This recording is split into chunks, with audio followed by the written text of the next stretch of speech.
이며 아세라 목상들을 찍으며 유다와 베냐민과 에브라임과 므낫세 온 땅에서 산당들과 제단들을 제거하여 없애고 이스라엘 모든 자손이 각각 자기들의 본성 기업으로 돌아갔더라.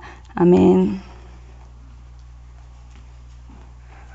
우리 귀한 찬양 감사드립니다. 우리 새벽에 율동하기 쉽지 않은데 이렇게 율동까지 해주시고 우리 또 이번 유년부가 또 큰 은혜의 시간이 될 것 같습니다.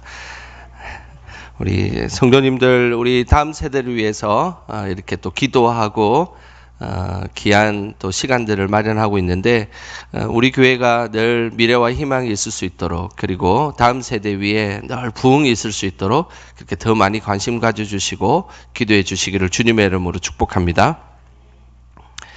140년 전에 우리나라에 들어온 선교사님들의 눈에 비친 한국은 참으로 암울했습니다. 관리들은 부정부패를 일삼았고 백성들은 살아갈 의욕들이 없었습니다. 가난으로 인해서 한 끼도 제대로 먹지 못하는 그런 안타까운 나라가 바로 140년 전에 우리나라였습니다. 무엇보다 선교사님들의 눈에 비친 조선은 그야말로 우상숭배가 판을 치는 곳이었습니다. 가는 곳마다 무당과 구설을 했고 밥 한 끼도 제대로 먹지 못했던 이들이 구설을 할 때면 1년에 동안 자기들이 가지고 있어야 되는 그런 쌀과 그런 재산들을 다 굿 한 판에 다 쏟아 넣었던 곳, 그곳이 바로 140년 전에 우리나라의 모습이었습니다. 선교사님 중에 1884년 9월에 들어왔던 알렌 선교사님이 있습니다. 그는 고종의 주치 역할을 감당했고 우리나라의 귀한 어수를 가르쳐 주었던 선교사님이십니다. 이 선교사님 눈에 비친 이 조선의 모습을 이렇게 기록하고 있습니다. 서울의 밤은 매우 조용한데 정적을 깨트리는 소리 중 하나가 무당이 내는 소리다. 사용하는 도구는 장구, 심벌저, 구리막대기, 징, 바구니, 우산, 부채, 인형 등이며 이 중 바구니는 콜레라에 걸린 사람의 몸에 쥐가 있다고 믿고 고양이 소리를 내면서 긁는 도구다라고 기록하고 있습니다. 140년 전에 이 조선나라에 있었던 이 안타까운, 우리나라에 있었던 이 안타까운 모습을 선교사님 눈에는 아주 매우 특이하게 이 상황을 보고 있었다는 사실입니다. 무당굿수라는 소리가 서울 밤하늘에 그 정적을 깨는 소리로 항상 조용했던 그 밤하늘에는 무당굿하는 소리가 서울 온 지역에 울려 퍼지고 있었다는 것입니다. 뿐만 아니라 콜레라에 걸린 사람 속에 쥐가 있다라고 생각을 해서 이 바구니를 이렇게 긁으면서 쥐소리를 내면 콜레라가 나을 것이다 라고 생각을 하며 구틀을 하다가 무슨 바구니를 긁고 쥐소리를 내고 참 기가 찰 노릇이지 않습니까? 지금 생각하면 말도 되지 않은 그 시절, 무지함과 우상숭배가 뒤섞여서 있었던 땅, 그 땅이 바로 140년 전에 우리나라의 땅이었습니다. 하지만 하나님의 복음이 조선에 전해지자 우상숭배를 계속해서 물리칠 수 있었고 한국이 선진화되는 문명으로 발전할 수 있는 매우 중요한 계기가 되었다는 사실을 우리는 잊지 말아야 합니다. 복음을 통한 그 하나님의 은혜를 늘 생각하며 우리가 복음을 전수해야 되는 이 역사적 사명을 항상 갖고 있는 것, 이것은 이 땅에 살아가야 될 이 기존 세대의 아주 매우 중요한 숙제임을 우리는 항상 잊지 않으시기를 주님의 이름으로 소망합니다. 오늘 본문은 유다의 13번째 왕이 히스기야 왕에 관련된 말씀을 나눠보려고 합니다. 히스기야는 25살의 왕이 되었습니다. 그리고 나서 29년 동안 이 유다 나라를 통치하였습니다. 히스기야는 다윗의 길을 걸어갔던 아주 유명한 왕이었고, 그리고 하나님의 말씀에 자루나 우루나 치우치지 아니했던 그런 왕이었습니다. 성경은 히스기야의 큰 업적을 두 가지를 소개하고 있는데 그 첫 번째는 유월절을 회복하는 것이었습니다. 이스라엘이 남과 북이 갈라진 이후로 유월절이라는 절기를 지키지 않고 있다가 히스기야 시대에 와서 그제서야 유월절을 다시 회복시키고 유월절 절기를 지켰습니다. 이 일들로 인하여서 백성들은 매우 기뻐하였습니다. 영적으로 죽어있던 백성들이 유월절이라는 말씀의 자리, 기도의 자리, 예배의 자리를 통하여서 그들의 영이 회복되자 그 백성들은 너무나 기뻐서 하나님 앞에 고백하며 나아갔습니다. 그 기쁨의 장면이 역대하 30장 26절에 나옵니다. 우리 화면 보시면서 함께 읽어보겠습니다.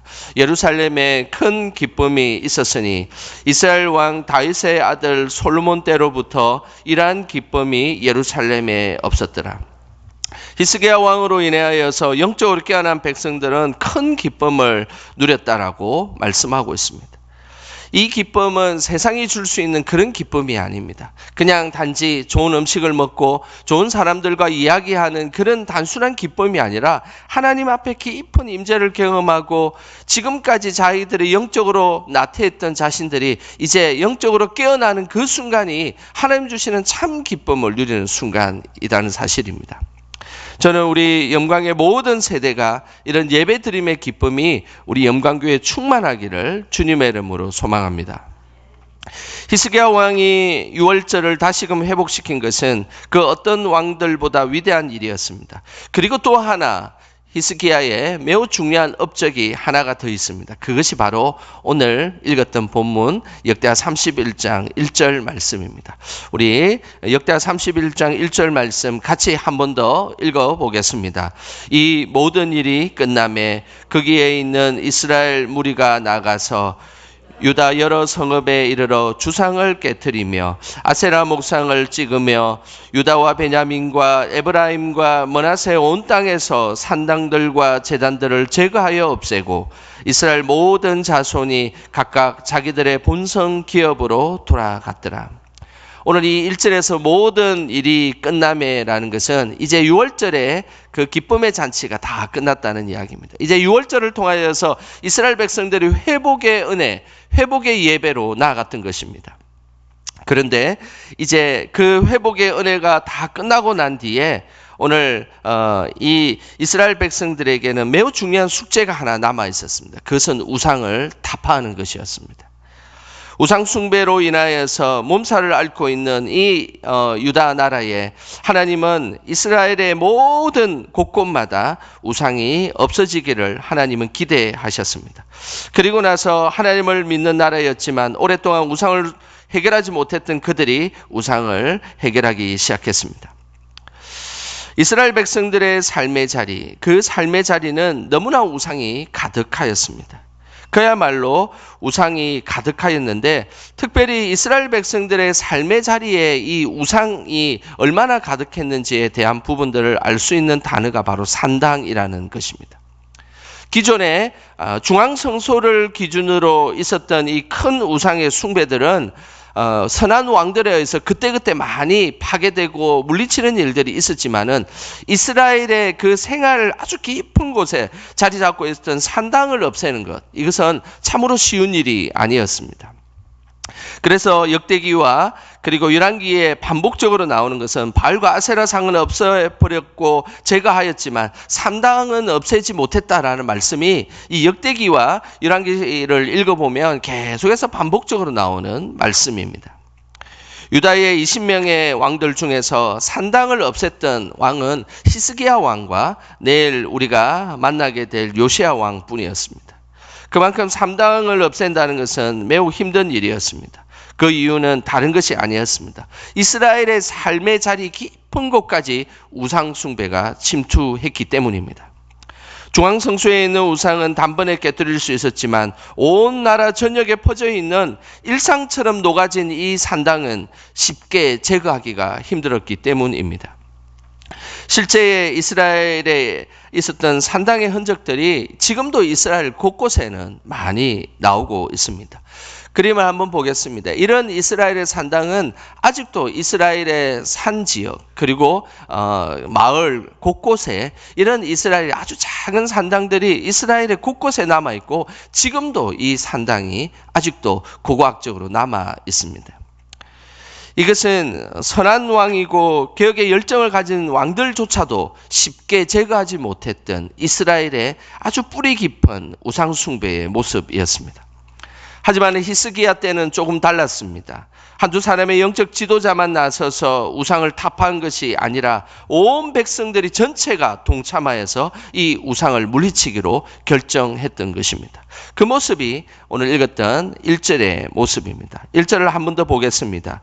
이 모든 일이 끝나며 거기에 있는 이스라엘 무리가 나가서 하나님의 은혜를 통하여서 6월절에 큰 은혜를 받고 예배를 통한 영적 회복이 있고 난 뒤에 이제 거기에 있는 이스라엘의 모든 무리들이 각 지역에 다 흩어졌습니다. 그리고 유다와 베냐민과 에브라임과 므낫세 온 땅에 흩어져서 그들이 제거했던 것은 바로 우상이었고 그리고 실제적인 자신의 삶에 있었던 산당이었습니다. 많은 선지자와 제사장들 중심으로 이것이 제거되었다면 아마 제거되지 못했을 것입니다. 그러나 이스라엘 백성들이 힘을 합쳐서 우상을 타파하고 우상을 제거했던 것입니다. 누군가가 시켜서 그 일을 한 것이 아니었습니다. 그들은 스스로 영적으로 깨어나자 자신 주변에 있었던 일상의 삶에 곳곳에 있었던 자신들의 우상들을 다 제거하고 하나님 앞에 나아갔던 것입니다. 진정한 부흥은 무엇이겠습니까? 그것은 우리의 일상에서 우리의 일상의 자리가 회복되는 것입니다. 특별한 장소, 특별한 곳, 그리고 또 우리가 보는 사람들이 많이 모여있는 곳에 어떤 부흥이 일어나고 특별한 것이 일어나는 것은 참으로 중요한 일이긴 하지만 그것도 소중한 일이긴 하지만 그러나 더 소중한 것은 우리의 일상의 삶의 자리에 곳곳에서 부흥의 역사가 일어나는 것입니다. 우리의 삶의 자리에서 불필요한 것들이 제거되어지고 우리가 일상의 삶의 자리에서 그곳에서 회복이 일어나는 것. 그것이 하나님께서 원하시는 믿음의 모습입니다.